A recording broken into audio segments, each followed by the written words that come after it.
자, 안녕하세요. 자, 오늘 3부토건 보도록 하겠습니다. 자, 재경 관련주가 테마를 타고 있습니다. 자, 아무래도 윤석열 대통령 나토 정상회의와 폴란드 순방으로 재경 관련해서 언급이 나오면서 타는 걸로 보이는데, 내용은 보통 이렇습니다. 자, 일단 대우건설, 폴란드 건설협회, 이알보드 등과 MOU를 체결했다. 자, 폴란드 건설 협회와 MOU 체결은 삼부토건의 MOU 체결과는 결도 다르고 질도 다릅니다.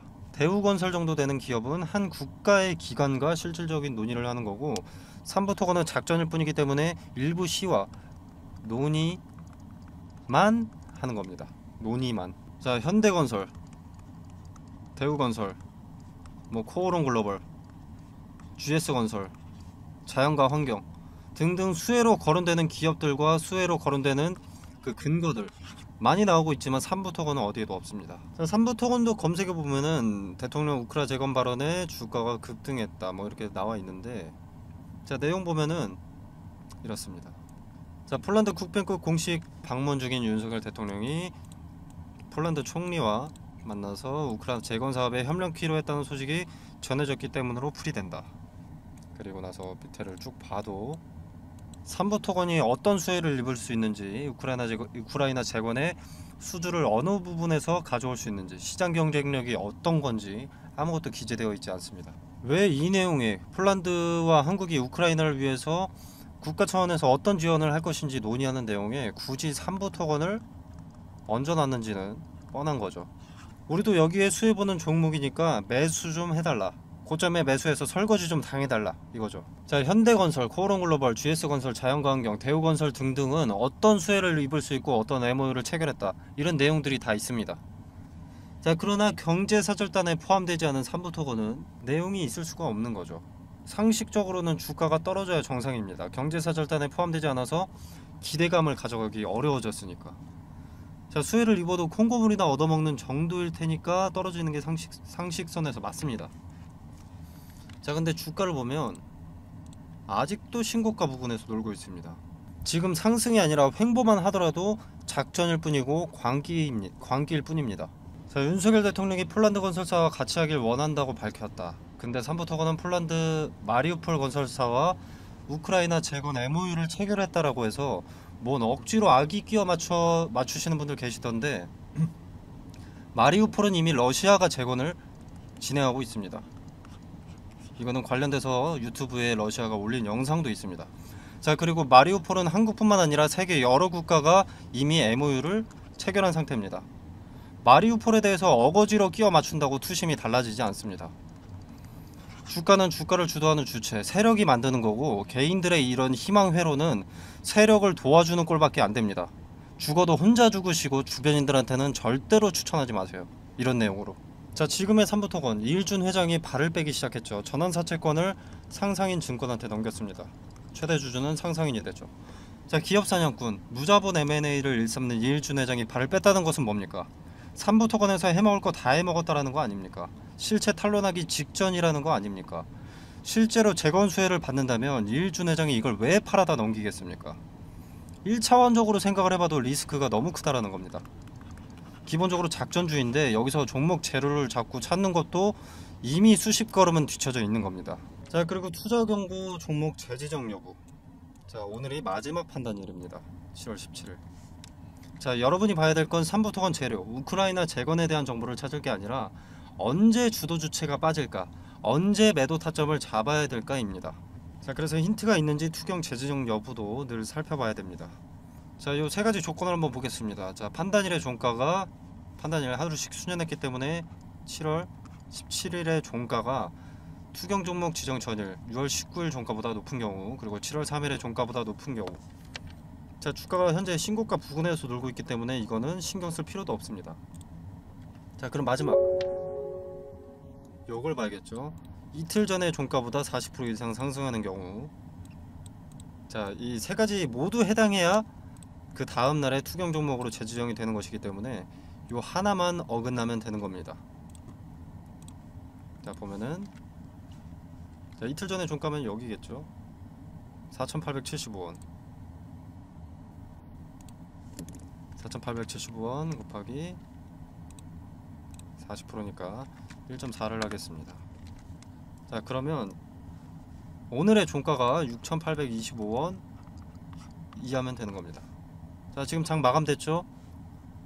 근데 종가가 5,000원입니다.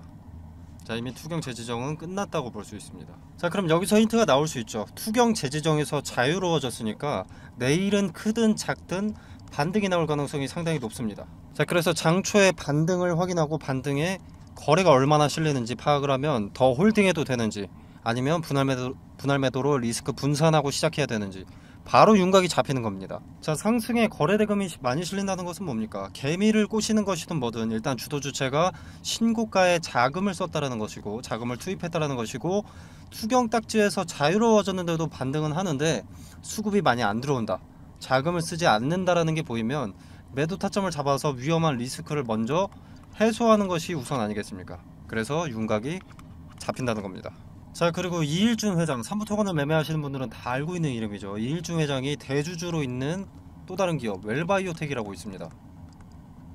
자, 여기 수급이 늘 1억에서 많아야 10억, 수급이라기보다 거래 대금이 1억에서 많아야 10억 나오던 거래 대금이 최근 들어서 1990년대 이후 상장 이래 처음으로 1000억 이상의 거래 대금들이 계속해서 나오고 있습니다. 자, 제 개인적인 판단이지만 작전을 위한 수급 이동이 이루어졌다고 판단합니다. 자, 그래서 삼부토건은 이제 대응을 해야만 합니다. 자, 그리고 상상인의 전환사채권을 넘긴 시기까지 맞물리기 때문에 리스크가 한층 더 커졌다고 볼 수가 있겠습니다. 자, 상단의 전화번호 삼부토건이라고 문자 메시지를 남겨놓으시면 제가 내일 포착되는 힌트를 토대로 매도가 실시간으로 공유드리고, 매도가를 잡은 그 근거에 대해서 자세하게 설명드리도록 하겠습니다. 자, 다시 한번 말씀드리지만 대응은 고점일 때, 추세가 반전되기 전에 미리 준비를 해야 리스크는 줄이고 수익은 극대화할 수 있는 겁니다. 자, 매도 타점에 대한 근거를 확인하시고 대응 미리 준비하시길 바라겠습니다. 자, 그리고 주식 투자에 있어서 수익을 불리는 대표적인 방법, 분할을 전제로 매매하는 것. 자, 이것은 분할 타점은 제가 말씀드릴 거니까 상단의 전화번호로 문의 주시면 되시고요. 자, 그리고 또 하나, 분산 투자입니다. 자, 그래서 2023년 하반기 증시를 주도할 섹터 말씀드리고, 관련 급등주 추천과 종목 선정 방법에 대해서 간략하게 말씀을 드리도록 하겠습니다. 자, 일단 2023년 전반기까지, 그리고 지금까지 작년에 이어서 2차전지가 광풍이었습니다. 자, 테마의 어떤 종목이든 급등이 한 번씩 나와줬고요. 자, 그래서 개인들은 유망해 보이는 2차전지 종목들을 매수하게 됩니다. 자, 그러나 실체가 나오기까지 시간이 상당히 많이 소요되고, 기대감의 급등세가 가팔했던 만큼 거품이 빠지면서 이 조정 국면에 접어들어 있는데, 가격 조정과 기간 조정을 거치고 숨고르기에 나섰던 2차전지가 다시 질주하는 시점이 2023년 하반기로 평가되고 있습니다. 자, 근데 동시에 아니다, 반도체가 하반기 증시를 주도할 것이다, 이런 의견도 나오면서 반도체 투자를 해야 되나 2차전지에 투자를 해야 되나, 이 투자자들이 좀 혼란스러워지고 있는데, 반도체와 2차전지 어떤 섹터가 시장을 주도할 것이냐, 자, 이것을 파악하려는 것은 생각보다 어렵지 않습니다. 세계 경제에 관심만 파악한다면 세계 경제가 어디에 자금을 더 쏟아붓는지 파악하면 됩니다. 자, 간단한 예시로 코로나 때는 어떻습니까? 마스크, 진단키트, 백신, 치료제, 이것들이 강세였죠. 전 세계가 주목하고 필요했던 테마니. 자, 국내 같은 경우에는 병상이 수혜를 입기도 했었는데, 이거는 각 국가별로 확진자 수가 다릅니다. 그리고 땅덩어리가 다르죠. 자, 그래서 공통사항이 될 수 없기 때문에 일로는 자금이 투입될 수가 없었습니다. 코로나 때는 요 마스크, 진단키트, 백신, 치료제가 전 세계가 필요로 했던 것이기 때문에 요 네 가지의 수급이 올릴 수밖에 없었던 거죠. 자, 그리고 다른 예시를 하나 들어보겠습니다. 자, 우리 러시아와 우크라이나가 전쟁이 났을 때, 이때는 일단 곡물과 사료에 수급이 몰렸는데, 일단 러시아와 우크라이나가 곡창지대입니다. 곡창지대인 두 국가가 전쟁을 해버리니까 곡물 수출이 나가야 되는데 수출 길이 막혀버린 거죠. 그래서 곡물과 사료값의 상승으로 이어졌고, 이 곡물과 사료값의 상승은 우리의 필수 소비재인 식자재 값의 상승으로 이어졌습니다. 전쟁이 우리 같은 일개 국민 한 명의 일상에까지 침범하기 시작한 겁니다. 자, 그리고 값이 오른다는 것은 뭡니까? 관련 수혜주의 이익이 증가한다는 것이죠. 자, 예를 들어서 수혜주가 A라는 상품을 기존에 100원에 팔았다. 자, 그럼 이 100원도 마진이 남으니까 이렇게 파는 걸 텐데, 만약에 예를 들어서 400원이 됐다. 그러면 4배나 오르는 거죠. 자, 이렇게 이익이 오른다는 것은 뭡니까? 자, 뭐 파이프라인 확장으로 뭐 재료가 추가된다 라거나, 또는 수요를 맞추기 위한 공급을 위한 뭐 증설, 또는 뭐 토지 매입, 이것도 재료 추가죠. 그리고 잉여 이익금으로 배당금의 증가라던가, 즉 주가 상승에 호재 기대감이 생기는 겁니다. 그래서 수급이 몰리고 주가가 상승을 하게 되는 거죠. 그리고 지금은 전기차의 빠른 성장으로 2차 전지가 강세입니다. 현재 진행 중이고요. 자, 지금 인플레이션 감축법 세부 지침을 변경을 했었죠. 원래 세부 지침이 변경되기 전에 인플레 감축법이 뭐였냐면, 중국에서 뭔가를 만들기 위해서 광물을 들여온다. 그럼 너네 전기차 보조금 지원 못 해준다. 이거였습니다. 근데 세부 지침이 변경되면서 뭐 중국이나 인도네시아에서 광물을 받는 것까지는 오케이. 대신 FTA 체결국에서 50% 이상 가공을 해라. 그래야만 전기차 보조금 혜택을 지원해 줄 수가 있다. 이렇게 세부 지침을 변경한 겁니다. 자, 그래서 지금 수면 위로 떠오른 것들이 바로 원자재 가공 기업들이죠. 대표적인 수혜주이기 때문에.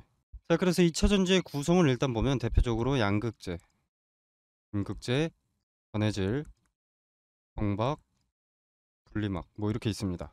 자, 근데 양극재라던가 요 전해질 같은 경우에는 이미 많은 폭등을 했죠. 그리고 언론의 수혜 기업들이 노출이 되어 있습니다. 이미 인플레 감축법 세부 지침이 처음 변경됐을 때 대부분의 투자자들이 무슨 생각을 했냐면, 그러면 당장은 2차 전지, 그중에서 비중이 높은 양극재의 핵심 광물 리튬이 강세니까 리튬 가공업체가 수혜를 보겠구나 하면서 리튬 관련주만 좀 부각이 됐었지만, 요 음극재라던가 동박, 분리막은 관심을 못 받고 있습니다.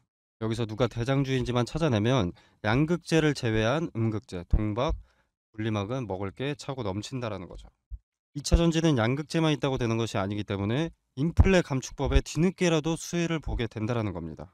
자, 그리고 최근에 일부 증권사들에서 2차 전지에서 수급이 이동될 것이다. 제약 바이오라던가 로봇, AI, 반도체 일로 수급이 이동될 것이다. 이런 얘기들을 좀 하고 있는데, 일단 전 세계적으로 2차 전지에는 수백조 단위의 투자가 진행이 됐습니다. 앞으로도 수백조가 넘는 규모의 투자가 예정이 되어 있고요. 자, 무슨 말입니까? 제약 바이오로 수급이 옮겼다.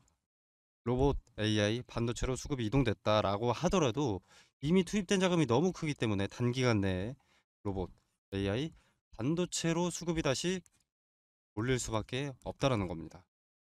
자, 이때도 양극재만 그리고 전해질만 관심을 받게 될까요? 그 두 가지가 2차 전지의 전부가 아닌데. 자, 종목은 이런 식으로 찾는 겁니다. 미리 많은 물량을 확보한다면 큰 돈이 되는 거죠. 자, 그리고 지금 미국의 인플레이션 감축법 때문에 주가가 이렇게 움직이는데, 유럽의 핵심 원자재법, 이것도 당연히 주식시장을 뒤흔들 핵심 내용이 됩니다. 자, 기존의 2차 전지 점유율 전 세계 1위가 중국 기업 CATL입니다. 자, 근데 미국의 인플레이션 감축법이나 유럽의 핵심 원자재법이나 둘 다 중국을 겨냥한 법안이기 때문에 여기에 대한 반사 이익을 국내 기업이 받게 된다는 겁니다. 한국 기업에게는 다시 없을 기회가 되는 거죠. 자, 그러면 국내 기업들 물 들어올 때 노를 저어야겠죠. 당연히 사업 내용에 더 박차를 가할 수밖에 없습니다. 자, 무슨 말이냐? 자금을 더 많이 투입할 수밖에 없다는 겁니다. 2차 전지 사업 관련해서. 이 말은 호재들이 앞당겨진다라는 거죠. 그리고 기업이 빨리 성장하게 되는 것이고, 자, 기업의 빠른 성장은 더 빠르게 기업의 가치가 올라간다는 것이고, 가치가 오르면 어떻습니까? 주가는 자연히 오르죠. 그러면 개인 투자자인 우리한테도 기회가 되는 겁니다. 그래서 지금은 머뭇거릴 때가 아닙니다. 자, 치수의 영향을 잘 받고 변동의 폭이 가장 크면서 시총이 상대적으로 무거운 대장주죠. 대장주들을 제가 1차적으로 검열을 해놨습니다. 그리고 기업의 재무상 혹시라도 나중에라도 악재가 반영될 것이 있는지를 확인을 해놨습니다. 그리고 뭐 전환사채나 신주인수권 부사채로 장난치는 기업인지 파악을 해뒀고요. 최대 주주들의 과거 이력에 대해서도 좀 조사를 해뒀습니다.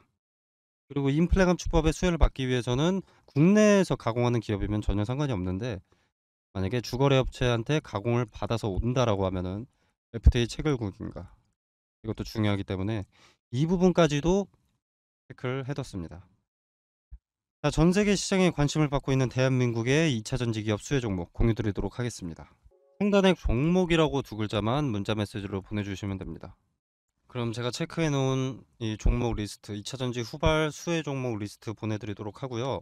제가 수혜 종목 공유 드리는 게 돈 받자고 하는 것이 아닙니다. 그리고 여러분한테 수혜 종목에 대해서 매수가나 매도가를 따로 말씀드리는 것도 아니고요. 그냥 정말로 움직이는지 지켜만 보셔도 됩니다. 매수하고 안 하고는 여러분의 자유지만 종목을 선정하는 방식이라도 조금 알아가셨으면 하는 바람입니다.